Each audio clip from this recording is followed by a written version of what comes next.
Happy Hump Day, everybody. Welcome here to Rumor Innuendo. It is me, House of Wrestling's Nick Hausman. And me, WWE Creative Issues, Robert Karpeles. And already on screen, because I did not switch out the overlay like I was supposed to do during the video, are our very special guest joining us here at the top of the show from Discovery's Big Little Brawlers. Ladies and gentlemen, we have Syko and Pinky in the house. Syko, Pinky, thank you so much for taking the time this morning.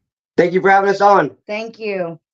No problem. Well, we're going to get into a conversation with you guys here in just a moment. I just want to let everybody know on the other side of our talk here, Robert and I are going to be getting into everything involving Tony Khan, Jinder Mahal, the new WWE head of production, Raw viewership, Warner Brothers Discovery touting AEW viewership, which we can talk to you guys about as well a little bit. Ray Phoenix's injury, and of course, Tama Tonga's contract status. We want to give our best to CJ Perry, who may be going back into surgery here for an infected finger as well. So sending our best out to you, CJ. All right. Syko and Pinky, let's get to it here. What do you guys think about the Tony Khan, Jinder Mahal situation? I think that's what everybody wanted to know from you guys. I've been really focused on this TV show, so I haven't been exactly caught up with everything.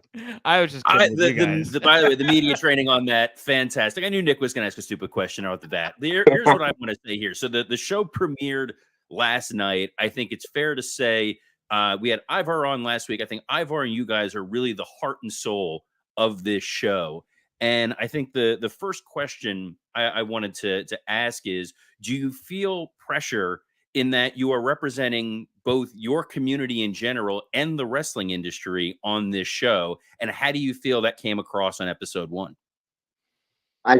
I know that I feel a heavy responsibility representing our community as well as the wrestling community.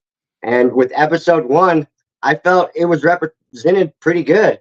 I felt good about what we had to say when it came to little people in the wrestling world, but I also felt good on how we looked as wrestlers in the wrestling world. Yeah, I think that was one of the big takeaways I had in watching that first episode is you guys treat wrestling seriously. And probably the highest compliment I can give is you almost forget that you're watching micro wrestling and you just feel like you're watching an engaging wrestling show. And I feel like you guys probably work very hard to deliver that in the ring. Definitely do. Definitely, yeah, for sure. Yeah. You guys have a chance to work with Cody Hawk, who's trained some of the biggest names in all of professional wrestling. Pinky, I'll kick to you here since Syko's been doing most of the heavy lifting, I feel like, so far. What's it like to get to work with Cody and get this hands-on experience from somebody who has, again, brought along people like Jon Moxley into the business? It's actually a pleasure to be in that ring with Cody. I've known Cody for a really long time. I knew him when I did the independent scene, but I also now have the opportunity to be trained by him, and to have that opportunity is pretty awesome. Like, nobody else better for our company other than Cody Hawk. Well, and you talk about your time on the independents before this. You guys have experience. There's been this women's revolution in recent years, Pinky. I don't know if you've heard about this, right? And like, from your perspective, to be part of that community and the other community, how have you seen the kind of business grow? I mean, do you feel more accepted? Do you feel like you get more opportunities, or how do you think that the industry has kind of grown around you guys? I feel like the Divas division has definitely grown in the independent world, but also now I've been doing it for 10 years, and now we actually have a bunch of divas that are fully trained, micro divas that are fully trained, and we've never had that opportunity. And to be one of the main ones that has started the micro divas division growing, it's an honor. It's an amazing feeling to see all these new girls coming in and actually showing everybody what we can actually do. Yeah, and Syko, for you, I mean, how do you feel like the industry has grown? I mean, are you getting more opportunities? Do you feel like you're, getting treated differently as time goes by, or no? Yeah, when I originally started in the wrestling, I did a few independent scenes, and I was just a run-in or a manager. And now with micro wrestling, I mean, I'm actually one of the main stars. And like you guys said best, I mean, you forget that you're watching micro wrestling and you're watching wrestling. And it's really opened up the last couple of years. I think that's that definitely comes through. And I think one of the interesting pieces of the show is you guys, in the course of the show, are building up to Microfest. I'm not sure where we are in terms of actual timeline. Have you guys had other big exposure events? And what is it like working in front of larger crowds? Does that alter what you guys are doing? The crowd size definitely matters in a way, but at the same time, it doesn't matter because you can have a small crowd and they be loud and rowdy, or you can have a big crowd and they can be quiet. So it very depends on what the fan base is, but the bigger crowds definitely make it louder and more fun to be at because there's just more people and they're more energetic. And I you guys feel are also having Microfest now, puts a lot more pressure on our plate. As before, we didn't have something we were working toward. We just wrestled every day, so every show was the same. So I wasn't necessarily putting myself or other wrestlers, pushing them higher and better. And now with Microfest, we're telling people it's going to be the best or the biggest they've seen so yet.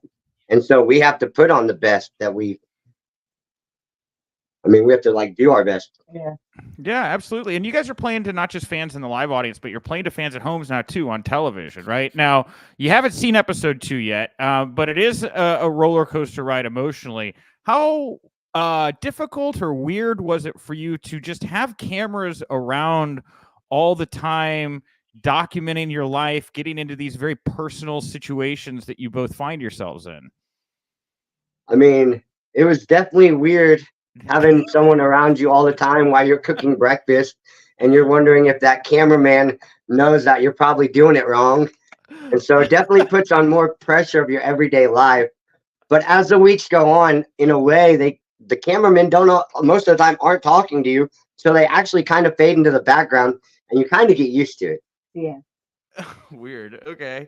Now I brought up earlier that we're going to talk later about this anecdote from Warner Brothers Discovery about AEW. Now, of course, you guys share kind of the same universe as AEW because Discovery is part of Warner. They're on TNT, TBS.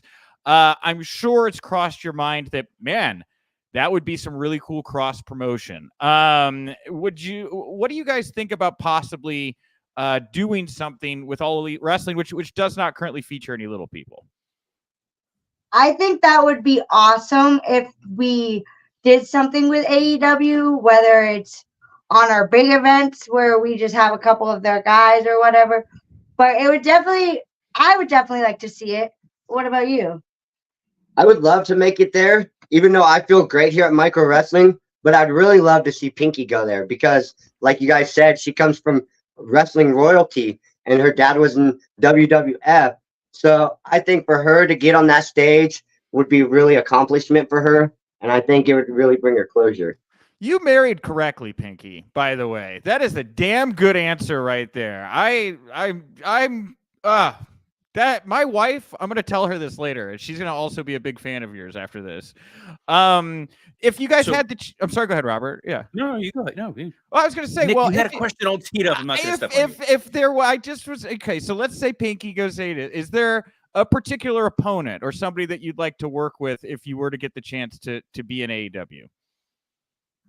AEW. I don't know. You've never been asked that question, have you? No. I'm just throwing. There's some big names over there, right? You got Britt Baker, you got Athena. Rumors of Mercedes Moné in the wings. I didn't know if there was anyone out there that you just really love to get a chance to share the ring with. You guys caught her off guard. Oh, you don't even know what to say. I thought this was Nick, the softest of softballs. I forget. No, I will give Pinky a chance to think this through. So I have a question for you because one of the things that stands out is you really have a well-defined gimmick when you're out there. You have the contact lens and you are very much a character. Who is it that you watched in wrestling growing up that you're emulating, that you thought, boy, this is somebody that I really want to model my in-ring performance on? My 3 wrestling heroes growing up that I watched was Jeff Hardy, and then oh man, my mind just went blank. I can't think of his name right now. Why am I going blank on him? Oh my god. So Jeff Hardy, Undertaker, and then he went by the 1, 2, 3 kid. But Sean Waltman. Yeah, X-Pac. I don't know why I went blank there, but X-Pac, Jeff Hardy, and then Undertaker. Those are the three I kind of modeled after. I can see that from your shirt. It's got a vibe. It's got a vibe of all of those wrestlers put together right there. Definitely. It does. It makes sense for X-Pac Sean Waltman because he was not the tallest guy out there, but you forgot very quickly about his size because of his skill in the ring. So Exactly. I think that makes a ton of sense. I do have one question to shift gears just for a moment. You guys are parents. Pinky is. Do you think that you're going to have a third generation wrestler in the family? I hope I do have a third generation in the family, but at the same time, if she doesn't want to do it, I'm not going to force her to do it. But she is showing like she wants to get in the ring already. Like she goes in during intermissions and will run out and go in the ring during intermission. And I'm like, no, Arbor, you can't be doing that. Like, so I have a feeling she's gonna, and I have to talk to Cody Hawk actually about possibly I want him to start training her. Obviously not now, but in the next few years coming, working on some stuff with her. I think she would like it, but at the same time, I'm not going to force her. But she does love to be in that ring. Like she was saying, our daughter gets in that ring anytime we're there and there's not a show. And every time she does come to a show, she's just out there watching it. She enjoys it. She's during when we all get called out, she's slapping all of our hands. She gets mad if one of the guys doesn't slap her hand. So she loves it. Yeah.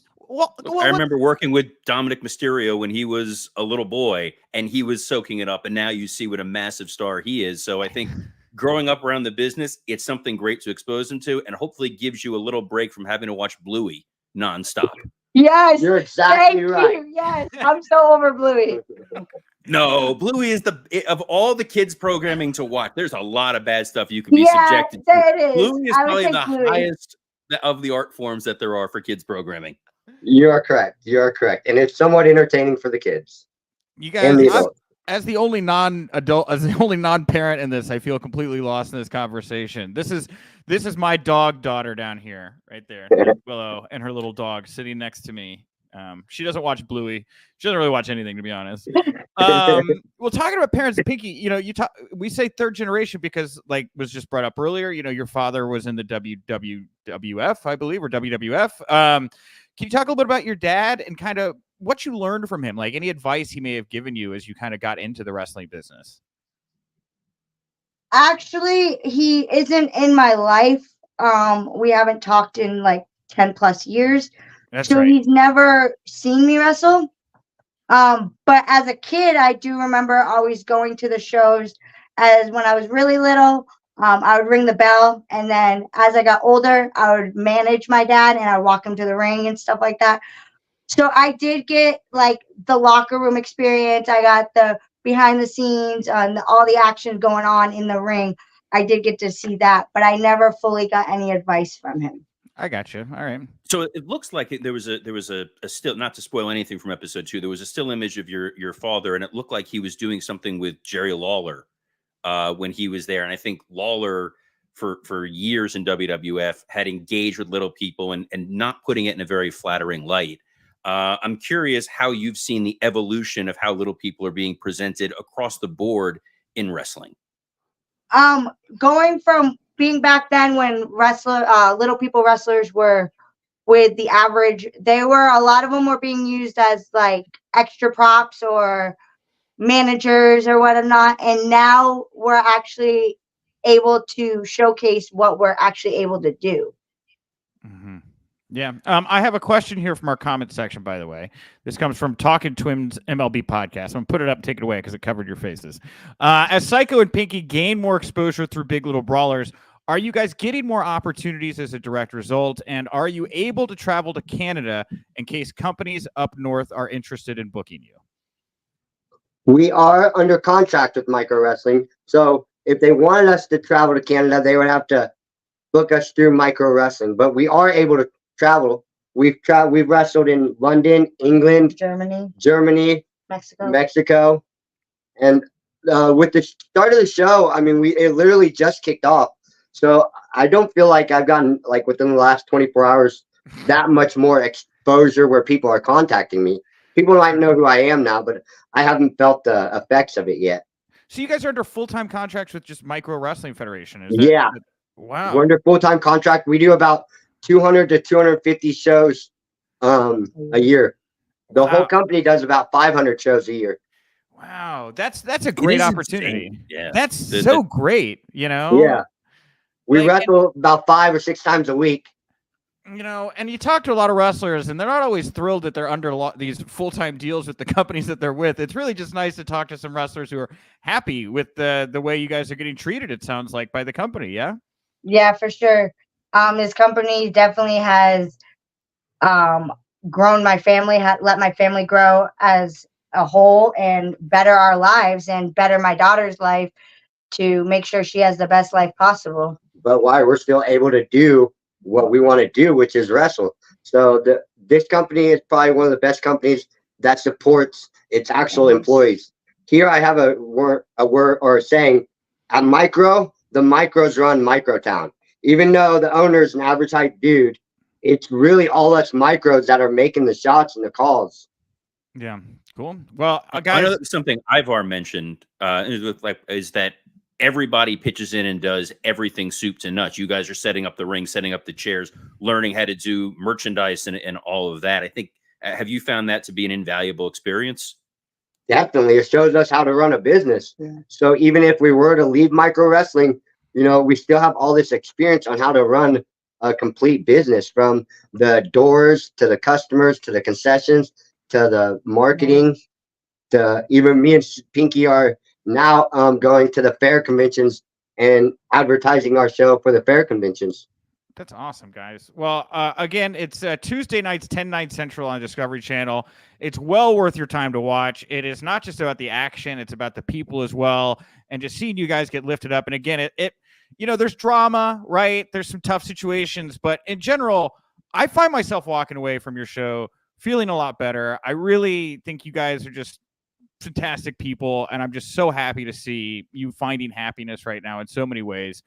Is there anything you guys want to say to the fans out there that are listening or watching right now about why you think they should check out this show? It'll give you a different perspective on little people. It definitely will. It will open your eyes on to see that we can do anything that anybody else can do in this world. Amen. All right, guys. Thank you so much for coming on today. And again, everybody check out Big Little Brawlers, 10/9 Central, Tuesday nights on Discovery. Take care, guys. Thank you so much. Thanks, guys. Thank you. No problem. All right. Hey, first guest, last guest of the week here. Yeah, that's it. First guest, last guest of the week. What a man. I love the Big Little Brawlers, dude. Like, I'm glad that they're part of our show now, that we've had 3 members of the cast on. Here's the biggest challenge, because I got a preview, a screener of the second episode, and I found out right before we went on that Pinky and Syko are not watching the shows in advance. They're watching it live. So I couldn't get into stuff that isn't quite spoiler territory, but I will say second episode really delves further into their relationship, their dynamic. It's really interesting, and anything that's going to put a positive spotlight on wrestling, Nick, I'm a fan of. And I'm sure we have nothing but positive spotlights to talk about today. Let's get to the news, everybody. Tony Khan caused a storm on social media yesterday. So this whole thing started, USA Network made a quip about the Jinder Mahal Seth Rollins match online, saying what was the cage match rating, which was a shot at Tony Khan, who always touts how highly rated his matches, his pay-per-views, his TV shows are over on cagematch.net. So Tony Khan responded to USA Network saying a moral victory for USA is one win more than their world title challenger Jinder Mahal has had in the past 364 days, because it's been literally a full year since he won a match. You really put AEW in our place, getting Jinder Mahal in a big match on your TV show. Do it more often. Now, I'll read the follow-up tweet as well, and then we'll get into some of the reactions. He put out another tweet not long after saying, a double standard, Hook, 28-1 career record on winning streak, calls out the champ, a logical challenge, sparks online outrage. Jinder has literally lost every single match he's in for the past year, immediately gets title shot. Where is the rage? Hashtag AEW Dynamite tomorrow on TBS. Robert, let's just get your thoughts out the gate on the initial back-to-back tweets Tony put out in response to this cage match tweet. Oh, man. Look. No, I can't even say look, because look is how I start when I'm trying to defend somebody. And at this point in time, I don't understand anything about what happened in this situation, because what my takeaway from this was thank you, Tony Khan, for promoting Monday Night Raw's world title match between Jinder Mahal and Seth Rollins. You have now excited and engaged a broader audience. You made yourself look really goofy and petty and odd about talking about this stuff. Again, you know this because you are the head of creative. It's a scripted television program. I think Jonathan Coachman, which we'll get to later, kind of alluded to this, but the fact that you want there to be this massive outrage. If you watch the segment, when Jinder Mahal comes out, Rollins is definitely like, he's befuddled in character. Like, why is this guy here? Jinder addresses this. They talks about their backstory, their history. Seth being the workhorse champion who will theoretically fight anybody is like, yeah, this doesn't make a lot of sense, but let's do this. That's literally the story that was being told. And it was capitalizing on the fact that Jinder had that brush up with The Rock a week prior. I think Tony grasping at straws to try to get really angry about Jinder Mahal getting a world title shot it's baffling, especially when you look at his own booking over the last several months. It's not like you're, people in glass houses or anything like that. This was so strange. It did not galvanize anybody to support him. And the number of people in WWE, out of WWE, who sent this to me. I only get messages like this from folks when I'm thinking somebody like, God forbid, has passed away. And I probably got about 20 different messages from people throughout the industry going, what the hell is this guy doing? Thank you, Tony, for giving us something else to talk about here today on Rumor and Innuendo. There was a bunch of other stuff we were going to talk about here. Sorry, Billy in the CW. It's TK and his phone. No, just a big no. So you brought up Coachman. Let's get to Coachman stuff first, then we'll get to the other interloper here. Jonathan Coachman, longtime WWE employee, professional. He's moved away from the business. He's on ESPN now. He does SportsCenter, right? He had done SportsCenter for a while. He was doing stuff with golf. He's a sports media personality. Okay, but very legitimate individual, right? Legitimate individual. Very legitimate individual. Really no reason to get into this. But Jonathan Coachman, for whatever reason, decided to wade into these waters. He said, we also used to get amused at fans who counted wins like wrestlers earned them. Hell, if Vince wanted, I could have been world champion, but the storyline didn't support it. It's about the story clearly, not wins in a predetermined space. Thought a boss would understand that. And this is kind of a weird space that Tony has found himself in, because when he started off AEW, it was going to be all about wins and losses. It was going to be the sports-based thing. They still keep the wins and losses up on the website. Like, they still keep track of them. But as time has gone on, there's a multitude of different places where you could point that people have just been getting opportunities or are slotted in because of convenience. So, there's that. I also thought it was interesting that he pointed out the 28-1 as opposed to Mahal not having any matches in the past year or whatever. Jinder Mahal has wrestled, I would argue, thousands of matches. Jinder Mahal has wrestled more than 29 matches in his life and is a former WWE World Champion and can make the case that he deserves a title opportunities. I believe that based off of his track record. I don't need him to have won 28 matches in a row or whatever to make the case that, hey, I'm probably somebody that if you and I have a problem, let's put the title on the line. You prove me wrong. I don't have an issue with that. Yeah, I think part of it is, number one, yes, he is a former world champion, and now we're arguing within the world of kayfabe. How stupid is this? But regardless, I will, because it's the lawyer in me. Here's the deal. Yes, Jinder Mahal is a former world champion, which means as a former world champion, you then have the ability, if you challenge a world champion, there is some degree of credibility. Jinder Mahal over the last several months has been managing Indus Sher. He has not been an active in-ring competitor. and his challenge to Seth. And this is the part that I feel like Tony, of all people, would love. Jinder Mahal was Seth Rollins' opponent when Seth Rollins won his first NXT title. At the end of their tournament, I'm saying all of Tony's buzzwords here, tournament, storyline from 9 years ago that we're finally paying off. This is his sweet spot.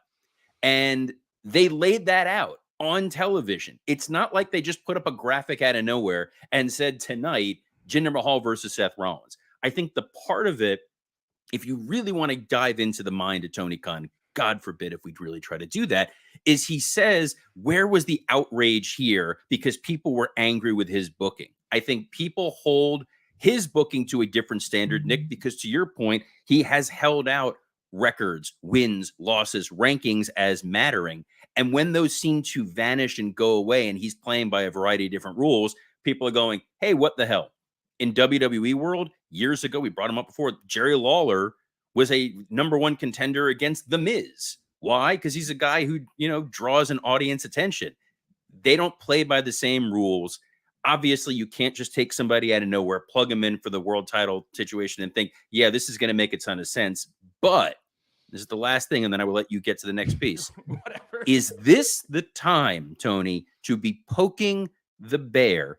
Because WWE in the last few weeks has shown not only The Miz, but R-Truth, a guy who has been off television for almost a year, is now a white-hot babyface because they decided they wanted to just put a little momentum behind him.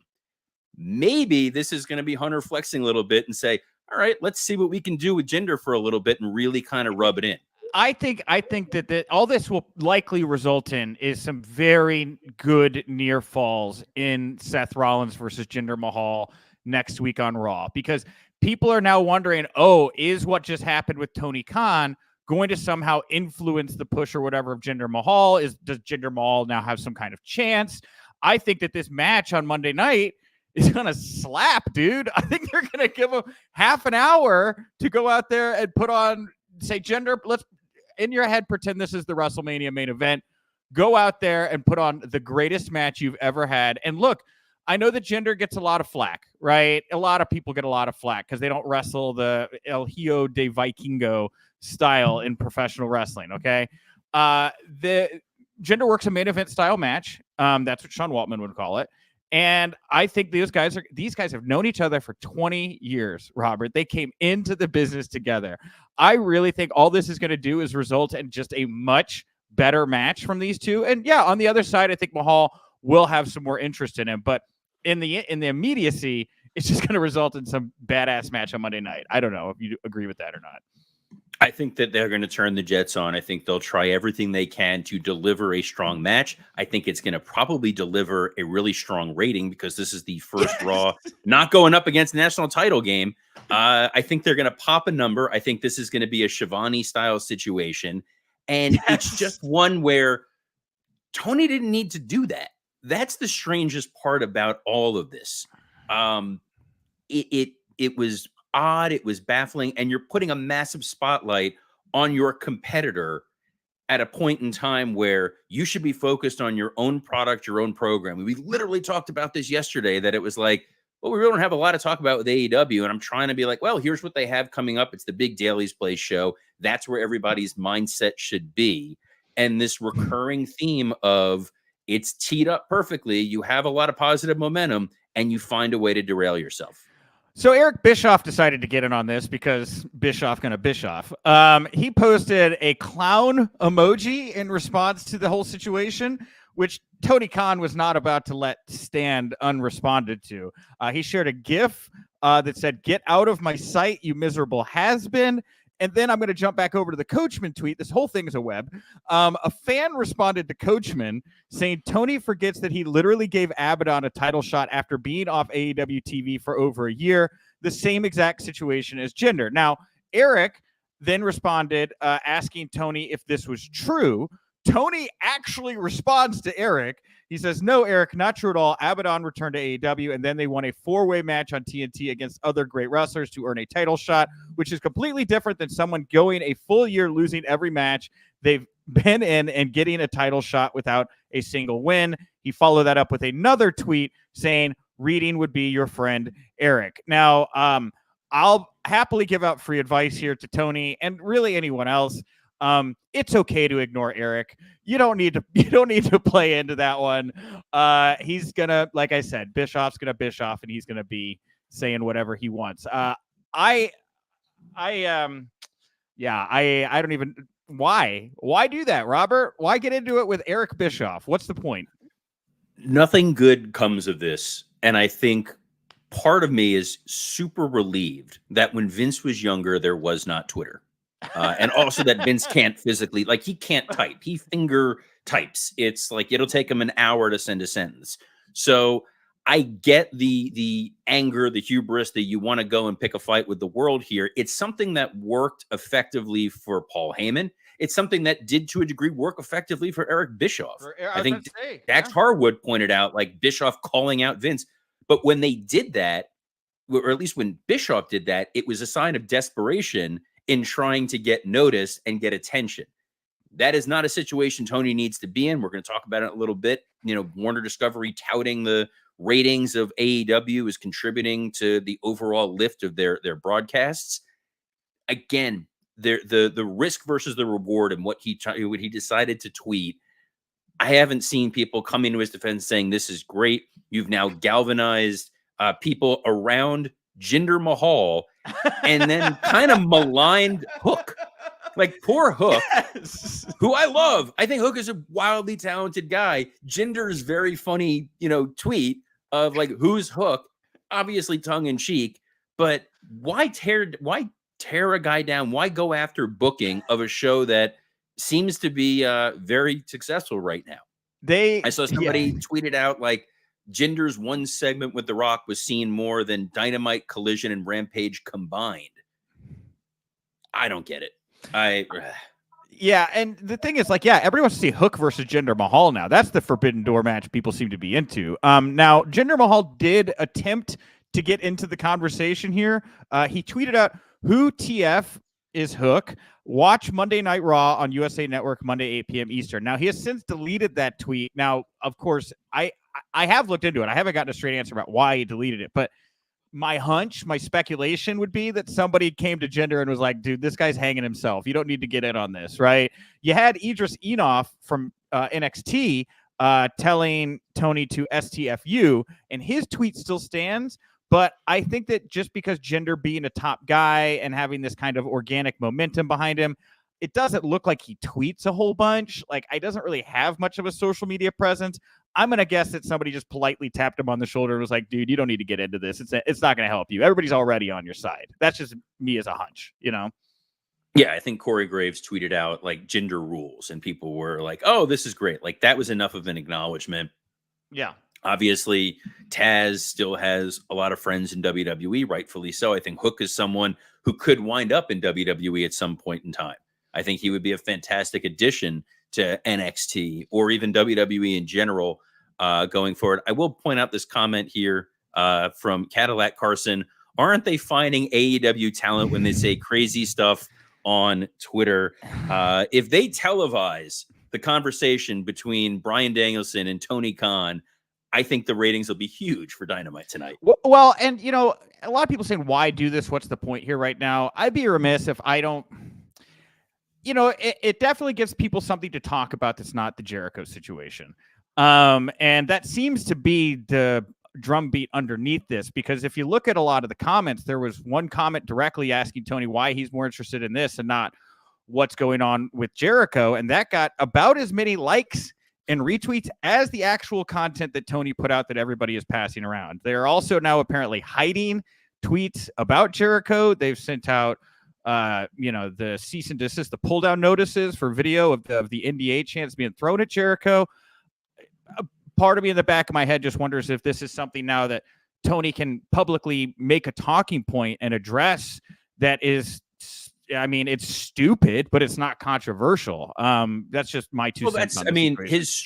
Tony's strategy on social media over the last several months has definitely shifted. He has been more confrontational.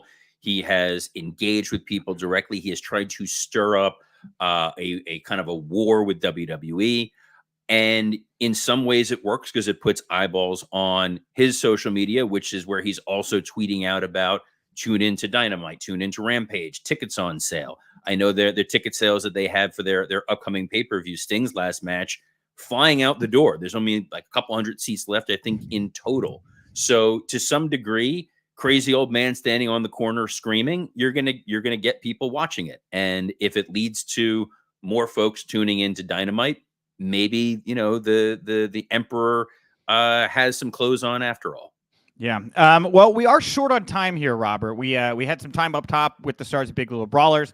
We have more than enough to get into here in a 3-minute period of time. So some of the stuff that we were going to get into, I will hold off onto until what's left here on the run sheet, Robert. Is there anything you really want to tie into this conversation or opine about right now? I think that the component of Warner Discovery talking about the success of AEW's ratings, when that really probably should have been the front and center story that Tony was telling. That is true. I think yes. that to me was very surprising. Yeah, because so what Warner did is they put out this press release. They were citing their 2023 performance highlights. They noted that TNT's ratings among adults 25 to 54 grew 14%. Popular, and this is what they said about AEW. Popular AEW Dynamite, Collision, and Rampage reached nearly 4 million viewers each week across TNT and TBS. And for anybody who's looking for any kind of sign here about what is going on between the relationship between Warner and All Elite Wrestling, Warner touting All Elite Wrestling and the benefits they bring to TNT TBS, I mean, that feels like kind of a big deal, or am I misreading the situation? They should be celebrating something that's a live, multiple times a week program that's on the variety of their networks that does still draw a big number for them. Numbers in cable are so skewed the way that they are. Warner Discovery saying, here's all these things that we have. Advertisers, start throwing your money at us. I think it'll help Big Little Brawlers going forward if Warner Discovery is seeing true value in what they have for wrestling. And that should have been the headline that Tony is going out there with, instead of fighting with the USA Network Twitter feed and then denigrating Jinder Mahal. Yeah, but again, that's something Tony could talk about, right? It's a silly, stupid thing, and it is just another thing. It's a talking point that everybody's going to be buzzing around Tony about right now. And again, I think in the immediacy, the only thing that's going to come from this is I think Monday is going to be an absolute slam banger between Seth Rollins and Jinder Mahal. All right, everybody. I want to thank Big Little Brawlers, Pinky and Syko, for joining us at the top of the show. Thank you so much to Discovery for allowing so much of the talent from the show to come on here and talk to Robert and I. It has been an absolute honor and privilege to get to know these performers a little bit better. I hope you all have enjoyed these spotlight interviews. We are working on some pretty big interviews to bring here to the show here very soon. So keep your eyes peeled for that. Tomorrow, we will talk about Kevin Dunn's replacement. We'll talk about Ray Phoenix. We'll talk about Tama Tonga because I got a little insight into that, but I'm probably going to get a little bit more throughout the day about him. But if you like the show, please go over to the podcast feed of your choice where you can find the show, leave a nice review, leave a nice rating, leave a nice comment. All that stuff has helped propel us up the charts. We have routinely been a top 20 pro wrestling podcast, and we'd like to routinely be a top 10 pro wrestling podcast. You can help us do that. And if you do leave a nice comment this Friday, Fun Friday, we got no guests, but I'm going to make sure we go in and read some of your Apple reviews here on the show. I'm Nick _Hausman over on Twitter, and you can find me over at houseofwrestling.com. So on behalf of the man who would never hinder Jinder, Nick Hausman, I'm Robert Karpeles. Best of luck in your future endeavors.